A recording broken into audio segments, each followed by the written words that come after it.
What is going on, guys? Your boy Joey Shakes coming to you guys with a video right now. So just want to go over obviously some late draft rumors that were happening, what was true, what was not true. So kind of, if you guys are interested in this, obviously stick around because there are some interesting details about if the moving up for a cornerback in this draft was a smokescreen or not. Now, Jeremy Fowler had a lot to say about that the Eagles were eyeing a cornerback or a QB. Okay, so what Jeremy Fowler did say was, in typical fashion, the Eagles were all over the map in the hours before the draft. General manager Howie Roseman loves to mix it up with trade talk. He'll go up, down, sideways on the board. I talked to 3 different high-ranking executives in number 5 to 15 range who said Eagles were trying to move up, and B, they were eyeing a cornerback, most likely, or possibly a quarterback. Where the latter was the Eagles smokescreen isn't all the way certain, but at the very least, they looked into getting J.C. Horn or Patrick Surtain, who went 8th and 9th before taking Devonta Smith at number 10. And in Smith, they might have gotten the 3rd best overall player in the draft, and that was said by an AFC personal executive. Okay, guys, I had no issue. If they drafted Patrick Surtain or J.C. Horn, I had no problem with it because we needed a cornerback badly. Obviously, with, Darius Slay, he's got this year and next year. You don't know what's going to happen. And obviously, going to the second round, I figured you'd get one of those second-round receivers. That's what I figured. Obviously, Kyle Pitts was just my favorite of this draft. Doesn't necessarily mean he would have had the best year this year. I thought he would have been a monster. But obviously, Devonta Smith was the 4th best on my board. Coming into this draft. Okay, there was plenty of smoke screens. Trading back from 6 to 12 just made it more sweeter getting Devonta Smith, which was awesome. No problem here with Howie Roseman. But would this really change up things? Of course, you want that flashy player on offense. You want that playmaker on offense, and that's what we did. Now, because of Carolina picking J.C. Horn and Denver picking Patrick Surtain, do you honestly think that because that happened, the Eagles had no choice but to move up and get the next best player on their draft board? They probably had Patrick Surtain and J.C. Horn as their 2 top players on their board, and Devonta Smith came as their 3rd best on their board as well. So that could have happened, guys. I'm not saying it didn't happen, but like I said, it wouldn't have made me mad if we didn't get a wide receiver. It wouldn't have mattered if we picked a cornerback. It wouldn't have made me angry about it because I think that was definitely a huge need. And I think, obviously the best player on that board at the time, okay, if you move up to 10, which the Eagles did, they traded with the Cowboys, they jumped the Giants, they got Devonta Smith.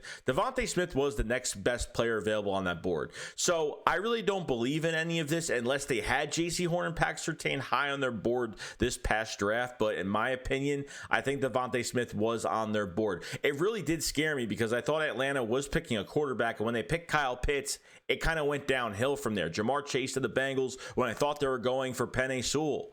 Okay, Miami, I figured they would go offensive line, but they went Jalen Waddle. I mean, the board went down quick, and after I figured we would trade with Carolina because they were kind of interested in trading back. Detroit kind of wanted to sit at 7, but they were willing to at least trade back, but it was going to cost a lot to trade up to 7. So that didn't happen. But once Carolina picked J.C. Horn, once Denver picked Patrick Surtain, and then the Cowboys were picking, I said, we're done. We're not going to do anything. We're going to go. I don't know what's going to happen. Devonta Smith's going to the Giants. The Cowboys are going to pick one of the, obviously offensive linemen or get Parsons, one or the other. And the Eagles made a move that I didn't figure was going to happen. So, Jeremy Fowler found out a lot of information around the league, especially during the draft, and obviously dropping these little nuggets for us on, and going into the mind of Howie Roseman, did he actually want these 2 cornerbacks? I have no idea. Definitely, I believe that they were high on their board, but do I think they were the next highest? I don't think so. I think Devonta Smith was the highest player on their board at the time. I think Surtain and J.C. Horn were right behind him, honestly. That's what I think. I think it was a smokescreen. They were moving up for a cornerback or a quarterback. I'm glad it didn't happen.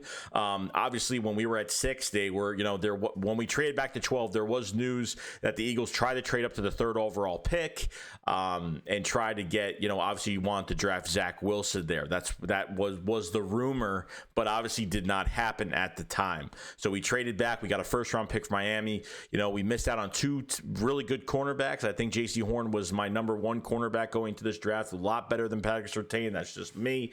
But I'm glad of the outcome of this. And like I said, I think Devonta Smith was the top priority of this draft when they were at 6. And it's so crazy because it's like Howie Roseman saw the future of this draft and saw, like, if we traded back, and we were pretty upset. I was pretty upset at it.